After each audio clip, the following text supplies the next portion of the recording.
Hi, and welcome to the very first episode of About the Authors TV Britain Edition. I'm your host, Jake Brown. Jeffrey Archer will always be regarded as one of Britain's best-selling authors and a literary institution around the world, with over 320 million books sold globally over the past 5 decades, including his now iconic Cain and Abel, and other worldwide bestsellers like The Prodigal Daughter, Shall We Tell the President, Not a Penny More, Not a Penny Less, First Among Equals, the Clifton Chronicles series, featuring hits like Sins of the Father, Best Kept Secret, Only Time Will Tell, and This Was a Man, the William Warwick series, and standalone smashes like A Matter of Honor, As the Crow Flies, Honor Among Thieves, Sons of Fortunes, and Past to Glory, among many more. He joins us today from Britain. Mr. Archer, I'm almost speechless to tell you how excited we are to have you here with us. Thank you so much for being on the show. Out of curiosity, how early do you remember your parents first putting a book in your hands? Well, at a very young age, my mother, who was very keen on reading and indeed wrote a novel herself, had me reading things like Swallows and Amazon. She had me reading things like just the William books. And then we moved on, of course, because she wanted to go on to Alice in Wonderland, Alice Through the Looking Glass. And so, yes, I had a mother who was making sure I read, because she read a lot herself. And I was very lucky at school. My favorite master, Alan Quilter, was the English master. Now, he may have been my favorite master because I loved English, but he was my favorite master and went on to become a very distinguished headmaster. But he gave me my love of Shakespeare, my love of the theatre, and I think after that, being married to Mary Archer, 55 years, gave me my love of many other authors. So I've gone on reading the whole time. So I've been an inveterate reader in that way, not least because I want to see what other people do, what tricks they play, what games they get up to. And I realize again that each person is his own person and does his own thing. And you can learn from them, of course you can, but you can't, don't bother to imitate them because you'll fail. How early on do you remember writing with your own voice as a storyteller? I think, and I always say this, that if you're a well-educated person and are well-read, you can be a writer. But storytelling is a God-given gift. You saw it in your country last week when a 6-year-old Chinese boy was playing at Carnegie Hall, playing the piano at Carnegie Hall. I can't do the 5-finger exercise, and I'm 80. So I know that that's an inborn talent. And I've absolutely no doubt in my mind that being able to tell a story is an inborn talent, which everybody imagines they have. They don't imagine they're a countertenor. They don't imagine they're a ballet dancer. They don't imagine they could play the violin. They all think they could tell a story, and that's very human indeed. And some of my friends, I remember when I wrote a book many years ago, my first book, Not a Penny More, Not a Penny Less. My closest friend at Oxford was reading English at Magdalen College, Oxford, and got a first-class honours degree, a very, very bright guy. And when Not a Penny More became a success, he thought, well, if that idiot Archer can write a novel and make it, I'll write one that's even better. And halfway through his attempt, he sent me a note saying, it isn't as easy as it looks. I think, funnily enough, I've always clung to that sentence. The secret is to make it look easy. Now, you had a very unusual pre-novelist career that included being elected an MP, Member of Parliament, for Louth. And then you became a first-time novelist in 1974 with Not a Penny More, Not a Penny Less. You've crafted so many memorable characters throughout your catalog, like this book's main anchor, Harvey Metcalf, and supporting cast characters like Oxford professor Stephen Bradley, Dr. Robin Oakley, French art dealer, gallery owner Jean-Pierre Leman, heir James Brigsley, and David Kessler. Were any of these modeled on real-life muses? I'm sentimental about Not a Penny More, Not a Penny Less, because it was the start of what I hadn't believed would be a career. Cain and Abel changed my whole life. 1 million copies in the first week. I went from literally being penniless overnight. I was very shocked, or surprised. Surprised would be a better word. The other day to discover that they did a survey on why people read my books. And they did what's called a cloud. I've never heard of this thing called a cloud, where people tell you why they read your books. And so when they'd finished this survey, they came to me and said, what do you think is top? And I said, well, of course, storytelling is top. That'll be number one in everybody's mind. No, they said, characters are top. They like your characters. They love Cain and Abel. They love Harry Clifton. They love William Warwick. Storytelling is second. I found that very interesting indeed. So you've hit on something there when you asked that question. You've hit on something I was doing unconsciously. It must have been a little surreal to see this first turned into a BBC radio play way back in 1980. Then 10 years later, see something that came out of your mind and onto the page come to life again, this time on the silver screen as a miniseries starring Ed Asner, Ed Begley Jr., Francois Eric Gendron, Nicholas Jones, and Brian Prothero as James. And perhaps most coolly as an ad game adaptation by Donmark. I think it does matter what the author thinks about the production. I thought the radio production, which in Britain was breaking all known records. I mean, 1.25 million people were listening to a radio program every night of not a penny more, not a penny less. I thought it was brilliant. I thought Stratford Johns, Leslie Ann Down, I thought they were brilliant. Whereas I think the BBC film was disappointing. Whereas the film of Cain and Abel was outstanding. And I'd love to see it made again because it's 50 years later. First Among Equals, as a film, it won several awards about the first man to become, which one of the 4 men would become prime minister.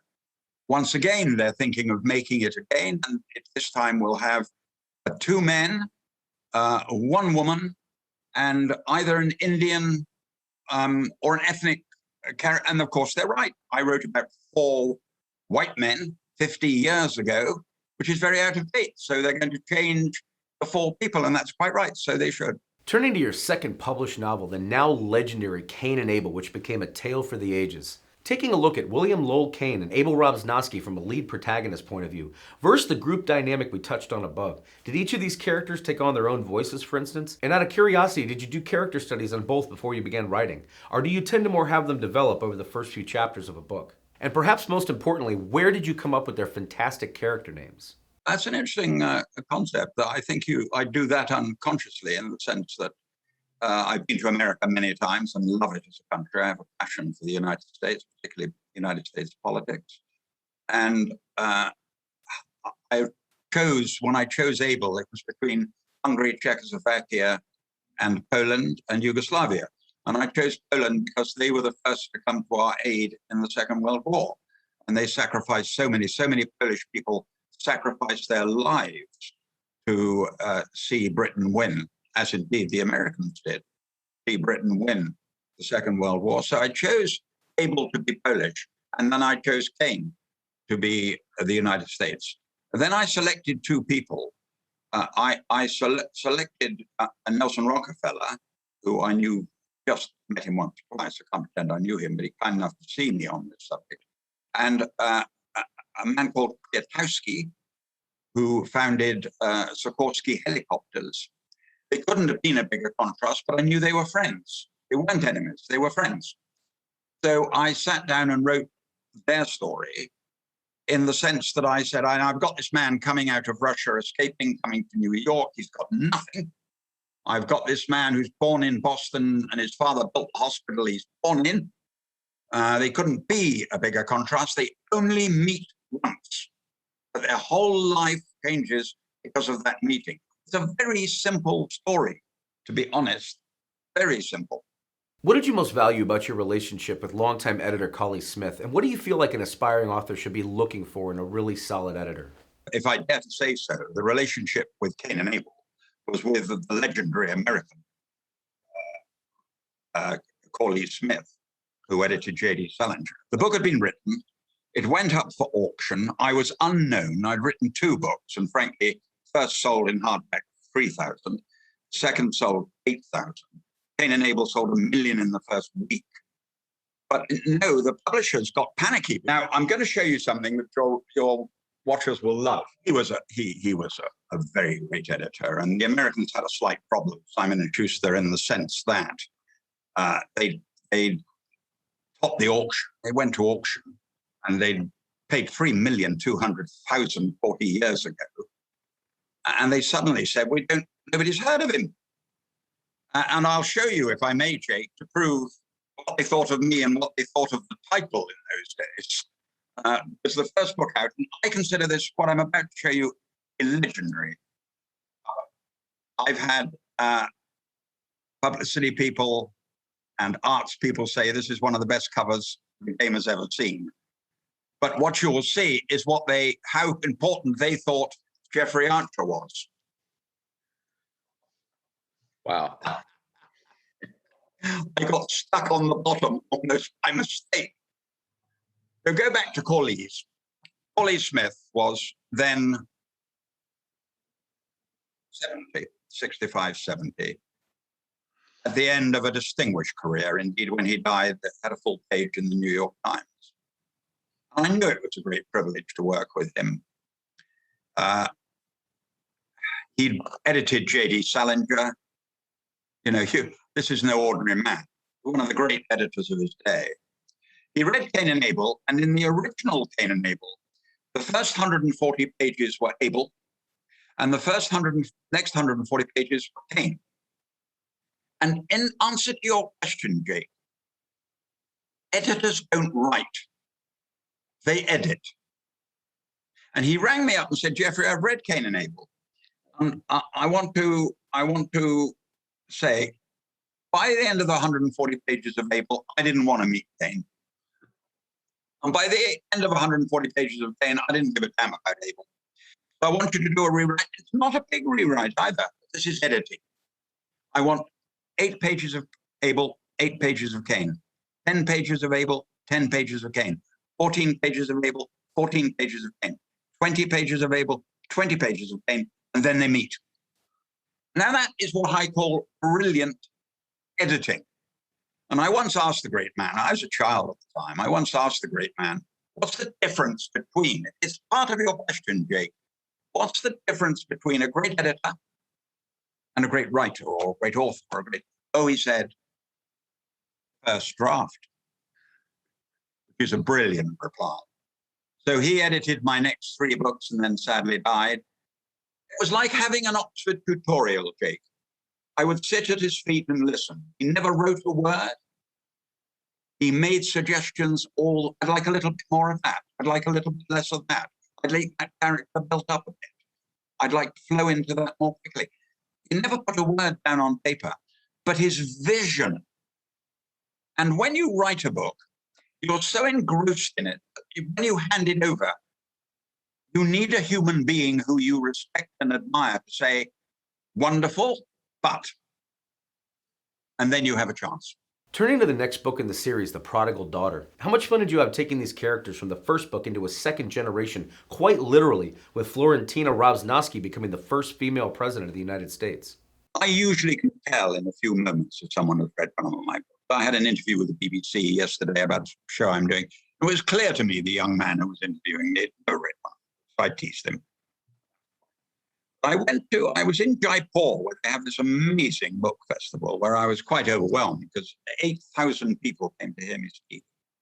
So it was like being a pop star. It was really weird. I've never experienced anything like it. I mean, if I draw 1,000, I'm 1,500, I'm a very happy man, but 7,500, 8,000, amazing pictures of it. If you want a picture to go in the show, cutting here, cut, cut, cut. If you want a picture to go in the show, Alison will send you one. It's amazing. So, afterwards, they said, because they knew my love of art, we've got the director of the Jaipur Museum to show you around. The museum, oh, what a privilege. So off I go. And again, within minutes, I'm trying to find out, she ever read me? No sign at all. So she takes me around the palace and we go to the different rooms, we see the pictures, we go to the museum and I choose something and we get back to the front door and we get to the gate, the great gate of Jaipur. And my car is waiting, and I say, how very kind of you to have shown me around. I really appreciate it. Thank you very much indeed. And she said, and I'd like to thank you. And I said, oh, what for? And she said, I read The Prodigal Daughter. It's the follow-up, of course, Cain and Abel, where a woman becomes the first president of the United States. She said, I read that book when I was 16. made me believe I could do anything. And I thought, that's wonderful. She's read this. And she said, I've become the director of the Jaipur Museum, and I haven't finished yet. And I thought, wow, I felt good about that. So in reference to, yes, of course, you're touched by fans saying, Cain and Abel and your next book were both made into back-to-back TV adaptations. First by CBS starring Sam Neill and Peter Strauss, and then the next year when Granada TV turned First Among Equals into a 10-part miniseries. Speaking of plot, when did the brilliant idea first hit you to have four men competing to become prime minister? And how much fun did you have mixing fictional characters with real-life political figures like Winston Churchill, Margaret Thatcher, and Queen Elizabeth II? I've been a politician all my life. I'm a retired politician now and sit in the British House of Lords. Sat in the House of Commons for 5 years. I've sat in the House of Lords for 26 years. So politics is my love, as it is in the United States. So I followed Trump versus Clinton and Trump versus Biden. I was fascinated by it. I was glued in every day. So have strong views on that and love it. So it gets into my books, Jake. Because of that love and passion, it gets into my book. So the idea of four men wanting to be Prime Minister of Great Britain was a lovely challenge. Four characters all coming into the House of Commons at the same time as young men in their 30s. I entered the House at 29, far too young. I entered the House at 29. And they come in their 30s, and you watch them climb the greasy pole, as Disraeli described it, until one of them becomes Prime Minister. The miniseries won several awards. It wasn't popular in the way Cain and Abel was. I mean, 17 million people in Britain watched Cain and Abel. Mind you, to be fair, Jake, we only had 3 television programs in those days. It was BBC One, BBC Two, and ITV. And I was on BBC, so that was it. But nevertheless, so you can't do that nowadays. It was a bit of a cheat. But they did it very well. The answer is they did First Among Equals very well. I am desperate to get made the Clifton Chronicles. I think there's a gosh, these people want series. It's been #1 right across the world. #1 on the New York Times, #1 on Der Spiegel, #1 on the London Times. What does Hollywood want? But they ring up and say, it's the greatest. And then you never hear from them again. I go home and say to my wife, it'll be a film in 2 years' time. And my son, who's a theatre producer, said to me, Dad, start celebrating when you're eating the popcorn. I think that's right. You've always been such a master of settings, whether we're pointing to the KGB and World War II elements at play in A Matter of Honor, or the family business culture at work in the Trumper retailer empire and As the Crow Flies. The war backdrop in the Middle East in Honor Among Thieves that was instantly accessible for readers. Of course, we also have The Fourth Estate and The 11th Commandment. And these all offer fantastic examples for an area I hope we'd touch on, your talent for giving readers such consistently entertaining backdrops in which books like these take place. Well, As the Crow Flies came in the strangest way. I knew Sir Jack Cohen, who founded Tesco. He born in the East End of London, had a barrow with his amazing wife, who kept the books and never paid any taxes. And they nearly ended up in jail because she just kept all the money. But then he went legit in the sense that he built his first Tesco and became one of the most successful retailers in the country and got a knighthood, named Sir Jack. Well, I knew Sir Jack through my charity work. I'm a charity auctioneer, and I knew Jack. I knew him well. And I thought, what an amazing story. This guy, born in the East End of London, working up Barrow. Well, I felt very strongly about Saddam Hussein, and I worked with the Kurds, did a lot of charity work for them, and indeed visited Kurdistan, as they call it, northern Iraq, 3 times, and met their leader, Barzani, and their other leader who became president, Talabani. So again, when I sat down to write that book, there was a great deal of personal knowledge and feel. I felt strongly for the Kurds, but that wasn't the story. The story had to be something totally different, where you're again only using your knowledge and background. And I say to people who want to be right, use every single experience you have, Because if you've had that experience, the reader will say, oh, yeah, I believe this. Yeah, I can live with that. So I've not any doubt in my mind when I read a great novel that person been pretty close or experienced it in some way. I don't think anybody writes 500 pages totally without any thought of their background, their knowledge, the people they've met, their life. What is your titling process like? It's again such a key part of the art of writing books. Cain and Abel was the brothers. Then it was the protagonists. And then just outside, I'm sitting in my office, just outside on the embankment. I was walking home one night, and I leapt in the air and shouted, Cain and Abel, and had to change all the names because I had totally different names. I knew immediately, I panicked. I ran to my computer to find out if anyone had ever written a book called Cain and Abel, because it's such an obvious title in some ways. And there'd been a thesis written by Yale University in 1923 on the relationship in the Bible on brotherly love. So that didn't actually get in my way. So I had the title. So that came before the book. It had to, of course, because otherwise it wouldn't have worked. Very rare for it to come after the book is finished. Not a penny more, not a penny less. My best friend read the first draft, the one I told you about, thought he could read. And he said the title's on page 73. And I said, the publisher said, too long, Jeffrey, not a penny more, not a penny less. And then they gave in. They liked the title so much. And once again, my name ended up, because not a penny more, not a penny less, took up the whole cover. So that one came early. Clifton Chronicles, I come from Weston-super-Mare, which is near Bristol, and it has a wonderful suspension bridge called the Clifton Suspension Bridge. So that was Clifton. Chronicles goes so neatly, CC. The Clifton Chronicles, that was easy. But of course, each book needed its own title. And only time will tell. I will not tell you which author. But an author, a distinguished author, wrote to me and said, I wish I'd had that. He said, only time will tell. It's Dickens. It's a beautiful title. So the answer to your question is they come in the night, they come on a walk, they come on a plane. And sometimes you send them to, I have friends I respect and say, what do you think of that? And they go, rubbish, try again, not quite there. But I remember, for example, with Only Time Will Tell, I told these familiar, said, yes, yes. So, and our titles are important. Some books survive with bad titles, and some are made by the title. I think Gone with the Wind is a brilliant title. I'm not sure To Kill a Mockingbird is a good title. I've always thought about it. I mean, it's been so brilliantly successful, and rightly so. It's wonderful. And then there are titles. You have, Jake, you must have this. There are books you've read and you can't remember the title.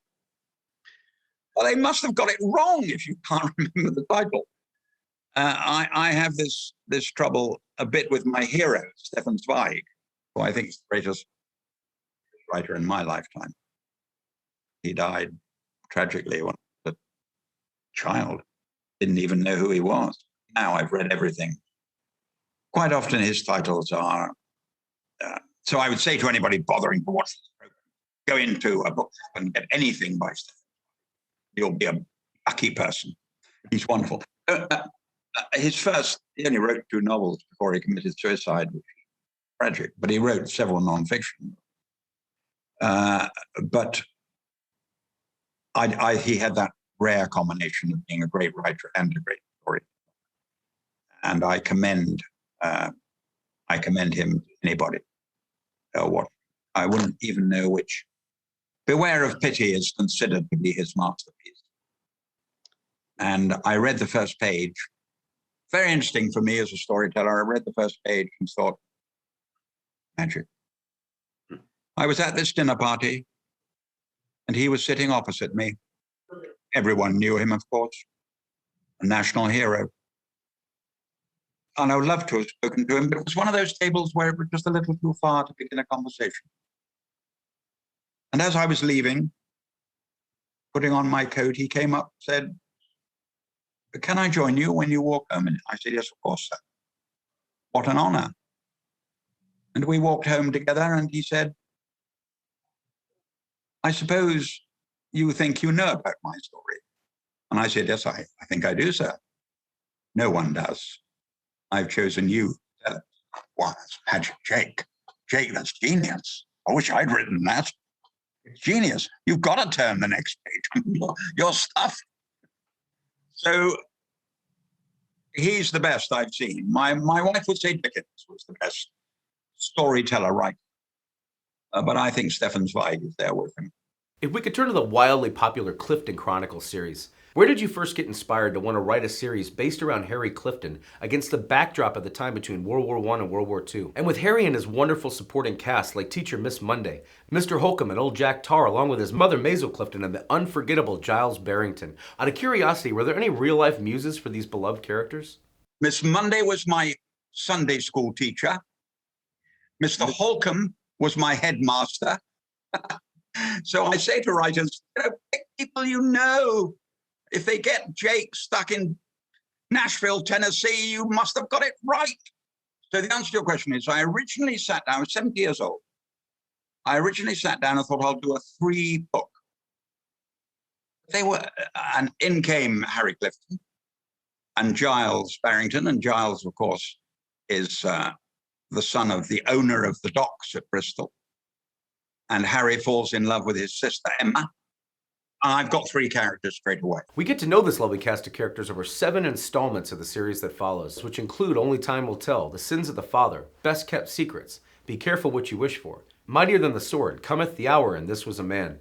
What were your favorite aspects of getting to return book after book to the same recurring characters, like Harry or Hugo Barrington, or Sir Walter Barrington, or even Emma Barrington, Don Pedro, Lady Virginia, and then there's Sebastian Clifton, her daughter Jessica. The list just goes on and on.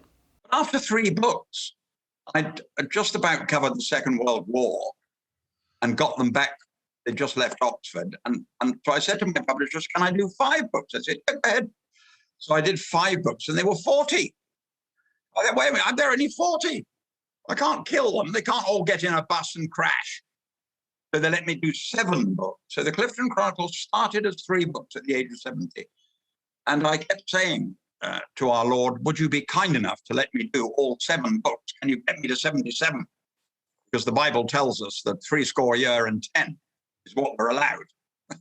So he very kindly let me finish those 7 books. I'm bound to say, Jake, I was shocked by the success of them. They've sold, as you know, millions of copies. #1 on the New York Times. At one point in Germany, an Englishman. One point in Germany, I had 3 of those books on Der Spiegel's bestsellers list at the same time. So that shook me a bit. And yes, I love it as a series. But if anyone from Hollywood is watching, or anyone even from England is watching, Jake, do tell them they are available. Mind you, coronavirus has held up everything. They are available. Do you have a favorite among them? A lot of people have said the first one, Only Time Will Tell, made it the reason that on Kindle it's had 10,000 5-star reviews. Not only that, the series, I said, the letters that are coming in about the last book, This Was a Man, I'm very bit touched by how many people in the United States have been writing saying it may be the best book they've ever read. I find that any author who doesn't find that remarkable and touching is a complete fool. So yes, it was an amazing experience, and I didn't know where it was going or what would happen. And the success of it, I couldn't pretend that I dreamed that sort of success, because I hadn't had it since Cain and Abel in that sense. I mean, Cain and Abel, there's this young man, he sells 1 million books in the first week and ends up with 100 million people reading it.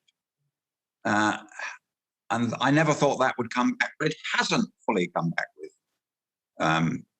with Chronicles. But it's been wonderful, and the new experience with William Warwick is an inch better. So I've got to live. I've got to stay alive, Jake, because I'm enjoying writing so much at the moment. When did William Warwick first introduce himself to you? And as your latest series character so far has appeared in Nothing Ventured, Hidden in Plain Sight, and Turn a Blind Eye most recently, what have you enjoyed about writing him a past series lead protagonist? Finally, are you working on a new William Warwick book now? When can fans expect to get their hands on the next one? No, I was getting letters saying that in the Clifton Chronicles, Harry Clifton is an author, clearly based on you, and you've taken his life as an author, and you've been able to put in print what authors go through, the experiences they have from starting on their first book all the way through to becoming a bestseller. But Harry's hero was William Warwick, and we would like to know more about William Warwick. We would like to know. Well, I sat down and thought, it's a lovely idea. I knew he was a detective. I didn't know anything else because I didn't, it was Harry's writing these books and they're doing well, and well done, Harry. But so I thought, I've got to do this myself. So I took an idea. I thought, I'll tell you more about it in a moment, Jake. I thought a very simple idea. You take a young man leaving school whose father is a distinguished Queen's Counsel and barrister, called Sir Julian Warwick. His son wants to be a policeman. He wants him to go to Oxford and read law and join him in what we call in this country chambers. He doesn't want to. He defies his father. He goes to London University and reads art history. And he joins the police force as a constable on the beat. That was book one, Nothing Ventured. But I'm 18. Oh, sorry. When I started that book, I was 77. I thought, if I've got to ask him again, because the idea that was simple, Jake, was I wanted him to start as a constable on the beat, then go to detective sergeant when he joins the art squad, and then go to detective inspector when he joins the drug squad. Every book is a book in its own right. It doesn't matter which one you pick up. Then he will go on to the murder squad. And I wanted him to go right through, but he goes up in rank every single time. So in the latest book, the one that's just coming out, he's an inspector and he's dealing with police corruption. In the next book, which will not be out for some time, Over My Dead Body, he is dealing with murder. And in the one after, which I'm literally working on now, he's dealing with royal protection, the protection of Diana, Princess of Wales. But by then, he's a superintendent. And my simple idea was you take him from constable on the beat through to the commissioner of the Metropolitan Police. And I worked out that would take 8 volumes. There you go. Constable, sergeant, inspector, chief inspector, superintendent, chief superintendent, commander, commissioner. So I said to our Lord once again, I was on my knees once again saying, look, I'll need to live to 85 because I know he's capable of becoming commissioner of the Metropolitan Police, but he can't make it if I'm not alive. So the answer to your question, Jake, is that the idea came from the people. The people wrote to me and said, we love William Warwick and we love Harry. Why don't you write William Warwick? So I did, and I'm halfway through. I'm on the 5th book now, and I'm loving it. And number one, as you know, is Nothing Ventured. And number 2, which is about drugs, you've already had 2. But no, Hidden in Plain Sight is the one about police corruption, just about to come out. Hidden in Plain Sight. And the murder one, which comes out after that, will be Over My Dead Body. And the one after that I'm working on now about protecting the royal family is called A Law Unto Themselves. What about writing from the standpoint of authenticity and accuracy as far as how, say, law enforcement might talk or other characters in your books? Accuracy, obviously. So I have on my team, my chief researcher is a former Chief Superintendent John Sutherland, who had to leave the police in very sad circumstances. He had a mental breakdown in what he describes in his brilliant book as one murder too many. Couldn't handle it any longer. I saw him reading in a church service at Advent, and I said, I'm going to do a series called, well, it'll be about a man called William Warwick, and I'd want my police procedure to be outstanding. He said, I can't face it, Jeff. I'm not fully recovered yet. And I said, well, look, I'm not starting for a year. Can I ring you in a year's time? And I rang him in a year's time. He said, yeah, I think I can face it now. So he became my chief researcher along with a lady called Michelle Roycroft. What a woman. She was a detective sergeant in the Metropolitan Police. Her stories of jumping on men who are 6'6" and handcuffing them. So I had this wonderful contrast of this chief superintendent who was clearly on the way to becoming commissioner. So he was ideal for me. And this wonderful lady, Michelle Roycroft, who had been in the tough end of the drug squad. And I got those two, and they get about the 5th, 6th draft of the book.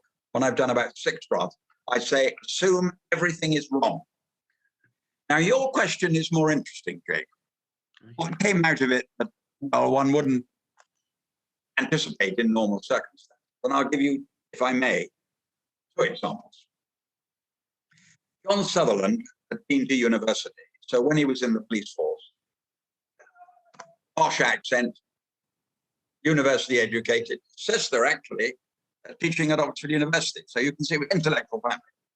I said, you must have been teased when you first went in. He said, the secret, Jeffrey, is you've got to work hard, do extra hours, don't complain. Then you just mix in with everyone else. Good. That's the sort of fact you love to have. But Jake, then I said, well, what about the teasing?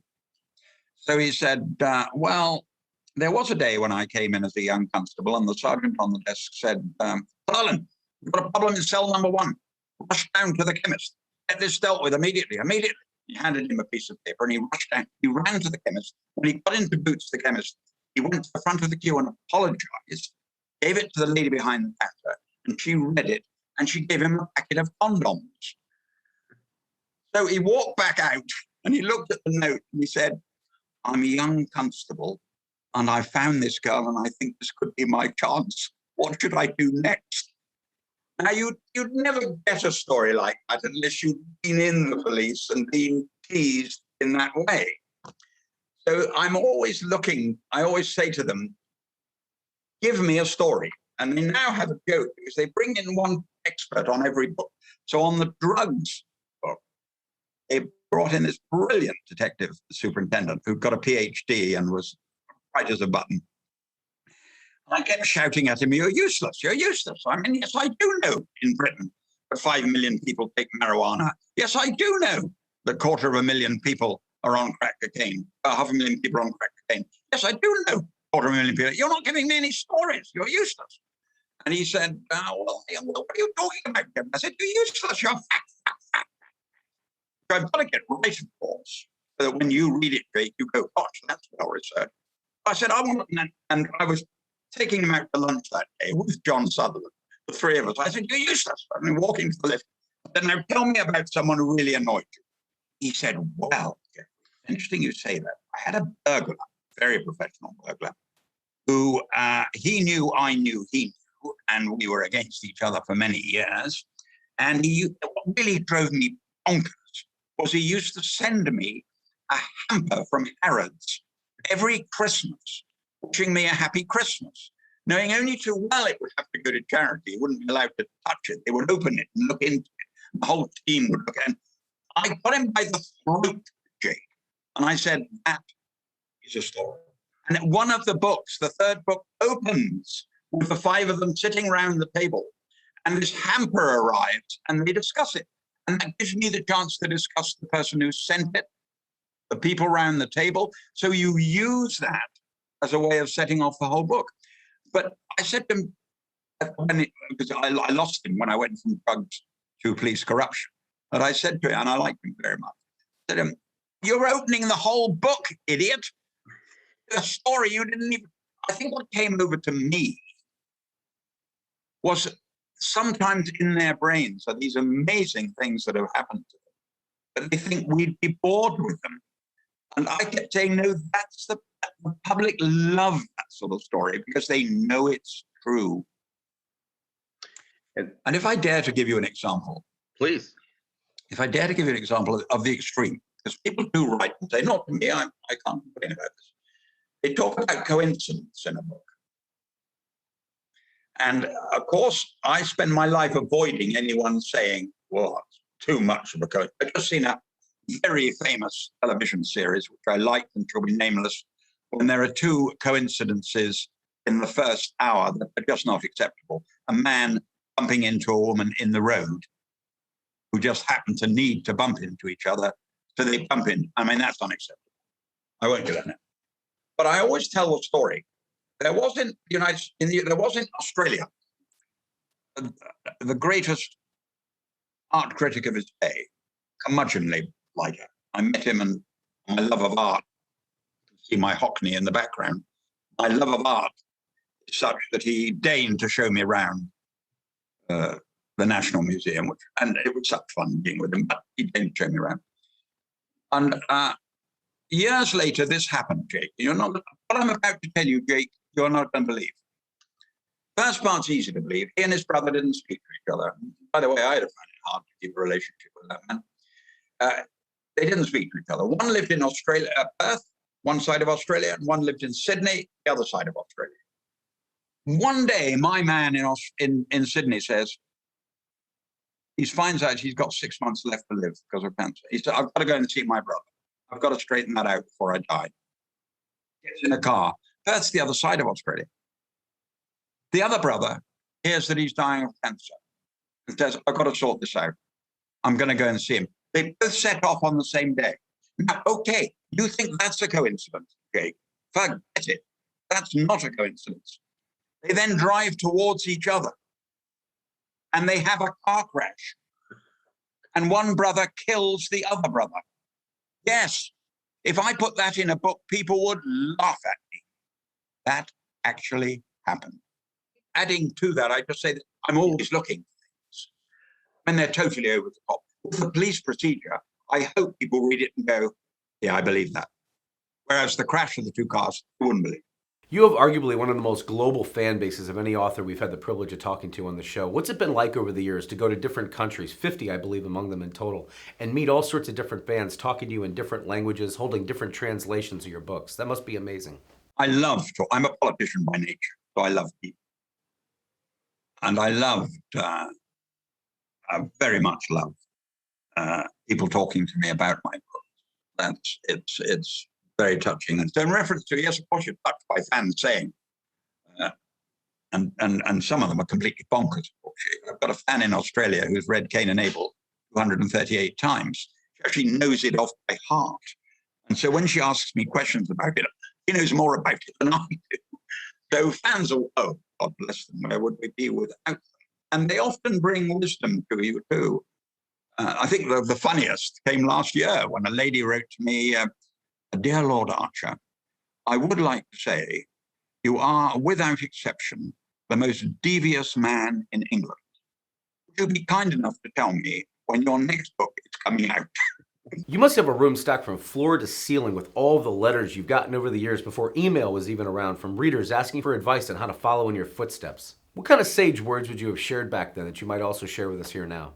Well, I would think we get a letter a day, 5 a week, saying, I want to be an author. They ask pretty well the same question, Jake. How do you go about it? How do you start? And we've now got not a set letter because they're very different. But there's a uniformity about some of them. I'm bound to say that I stick to the statement by your great American poet Longfellow. The heights that great men reached and kept were not attained by sudden flight, but they, while their companions slept, drove ever upward through the night. What keeps you personally driven to sit down every day and keep writing after doing this for decades? The readers. If I wasn't selling the books or they began to fail, that enthusiasm to do it again might dwindle. I can't stop writing. I wanted to be a politician. That failed. I came to it, as Proust so wisely said, we all end up doing the thing we're second best at. I discovered I was a storyteller by mistake. There's no other description. My wife thought it was time for me to go and get a proper job after not a penny more, not a penny less. And I defied her and went on. No, I'm driven. I can't pretend I'm not driven. I work 6 to 8, 10 to 12, 2 to 4, 6 to 8, go to bed at 10, get up at 5. I'm a driven man. And friends say to me, look, you haven't had to work since Cain and Abel. You haven't had to do a day's work since Cain and Abel, another 40 years. What keeps you going? It's the readers. It's their letters. It's their attitude. I don't care what other authors say. I love it when I'm number 1 on the New York Times bestsellers list. Absolutely love it. And anyone who says they don't, I don't believe them, Jake. Sitting here today with over 320 million books in print around the world, I say that number not in terms of commerce, but as a reflection of your generations of loyal readers. It must make you proud to have built and maintained such a permanent place for your books on our bookshelves. You often wonder if that generation who read Cain and Abel 40 years ago, who are clearly all dying off like me, and then you get kids writing to you saying, I've just discovered you, I've just found Cain and Abel, oh, that's thrilling, Jake. Find the next generation wants you. I give lectures at school, and I had a little boy came up to me. I was sitting at the table, Jake, and he can just see over the top. He's 8 years old. You better stay awake in America because we've had to in England. The next generation of Indians are very bright. So this kid's standing in front of me. He's 12 years old. I'm guessing he's 12. I think he told me he was 12. Good-looking kid. He's front of the queue. He finally gets there, and he says, I've just read one of your books. Yeah, I've read the book about Everest, about Mallory climbing to the top of Everest. And he said, how much of that book is true? I said, I think about 90% is fact. I read every book I could find on Mallory. And did he get to the top of Everest or didn't he get? We know he was within 700 feet. Did he make the last 700 feet? When they found his body, was he on the way down or was he on the way? It was a wonderful story long before I got anywhere near it. Yes, he said. And the letters you wrote at the end between Mallory and his wife, did you write those letters or did Mallory write them? And I said, I wrote them. Guilty. And I also want to ask, and there's a queue waiting to talk to me. And I said, young man, there are other books that you can read. It's a 12-year-old. I've read every one of them, sir. This is the one I want to talk about. You better watch that lot in the future, Jake. If they've read every one of my books by 12. Before we go, what is the secret for aspiring authors out there on how to stay on the bestseller list for so many decades like you've done? It comes out as it comes out, and you pray the reader will enjoy it. I've been very lucky, very privileged, because I think in some ways my books are very traditional. No bad language, no cutting people's throats. No, I'm not into that. I like telling a simple story. Hope you'll like the characters. You've got to do your own thing. So the answer to your question on that one is a tricky one. The answer is you shouldn't be sitting down saying, should I do a comic? Should I be? Do what suits you. A lady came to see me quite recently and said, my problem, Jeffrey, is I want to write a book, but I don't have the privilege you have of having met heads of state, having been to Oxford, having been to America many times. I don't have all these privileges. And I said, what do you do? And she said, well, I work in a hairdresser. I said, there's more stories in a hairdresser's every day than I will ever see. Get on, write what you hear, keep your ears open. It's there right in front of you. And by the way, Shakespeare wrote a play called Hamlet, and he never visited Denmark. In the end, you touched on something, and I apologize for not answering it. You touched on something. You said, how do you feel, Jeffrey, about being just as popular 40 years later? That's the shock. I can honestly say, only too well, that how authors make it and disappear, or they have a couple of books to make, but 40 years and they're still out there. Yes, I think you're right, Jake. That has been the most exciting thing of all. Mr. Archer, the smile on my face reflects how much fun we had talking to you here today. One of our favorite interviews to date. I cannot thank you enough for taking out time to be on About the Authors TV. Again, it would not have been complete without you. Thank you very much for having me on the show. I love coming on the show. America has been a part of my life. So my love of America is a passion. But if I could just say, the fact that you haven't yet, although I wrote about it 35 years ago, you haven't yet produced a woman president of the United States, when we've produced 2 women prime ministers. Germany has produced a great woman chancellor. What are you doing over there?